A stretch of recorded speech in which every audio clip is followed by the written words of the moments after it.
দেশে ভালো খারাপ যতগুলো নির্বাচন অনুষ্ঠান হয়েছে তার দায় নির্বাচন কমিশনের।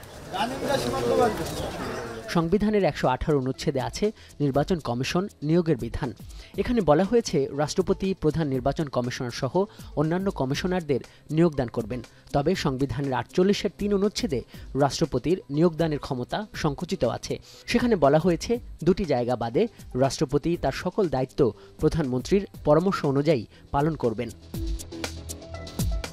আলংকরিক রাষ্ট্রপতির পদ আর প্রধানমন্ত্রীকে দেয়া একক ক্ষমতার কারণে স্বাধীনতার পর থেকে বিশেষ করে গেল স্বৈরাচার আমলে কি করে সাংবিধানিক প্রতিষ্ঠানগুলোকে দলীয়করণ করা হয়েছে, গণঅভ্যুত্থান পরবর্তী সময়ে যখন সে আলোচনা ব্যাপক চর্চিত, তখন তা থেকে উত্তরণের কথা বলে স্বাধীন, নিরপেক্ষ ও স্বচ্ছ সাংবিধানিক প্রতিষ্ঠান গড়ার লক্ষ্যে জাতীয় সাংবিধানিক কাউন্সিলের প্রস্তাব করে সংবিধান সংস্কার কমিশন।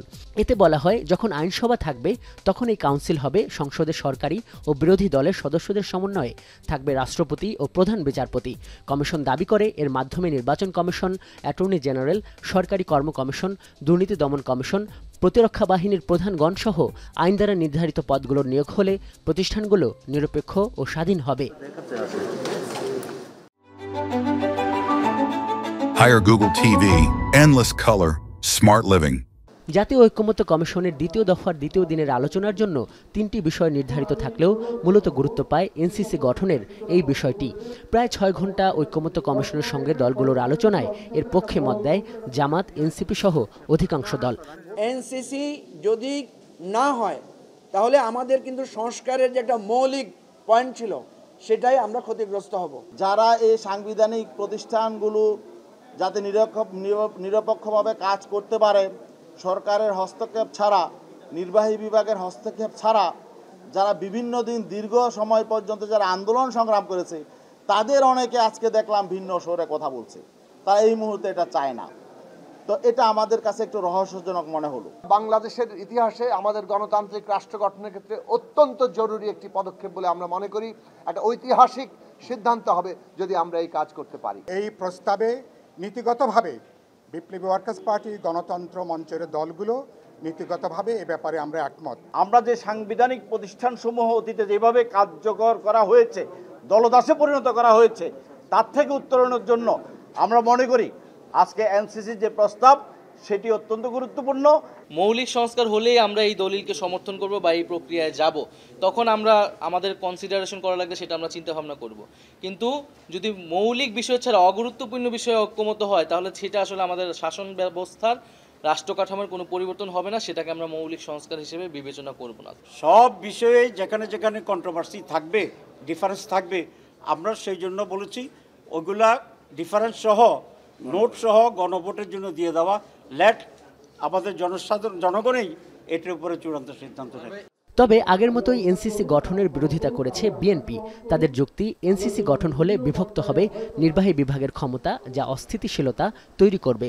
বিএনপির সঙ্গে একমত হতে দেখা গেছে সিপিবি, গণফোরাম সহ কয়েকটি দলকে।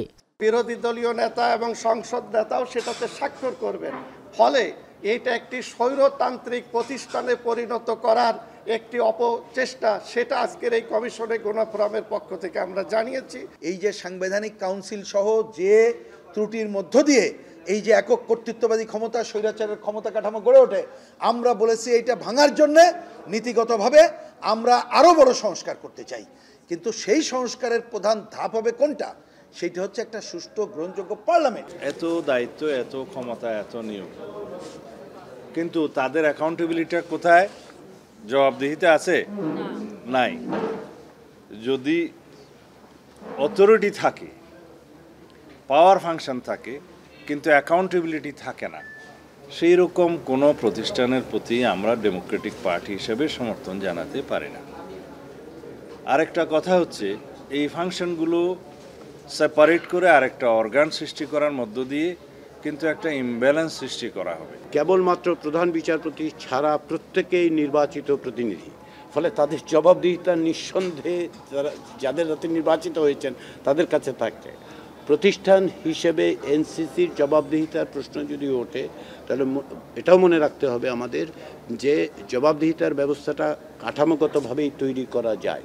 আমরা যদি একমত হই যে এই ধরনের একটি ব্যবস্থা তৈরি করতে চাই, তাহলে বিভিন্নভাবেই এর জবাবদিহিতাকে নিশ্চিত করা যাবে।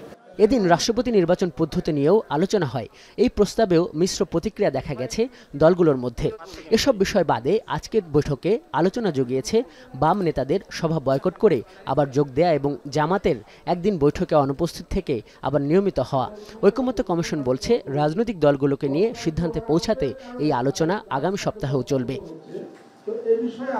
আজহার লিমন, এখন, ঢাকা।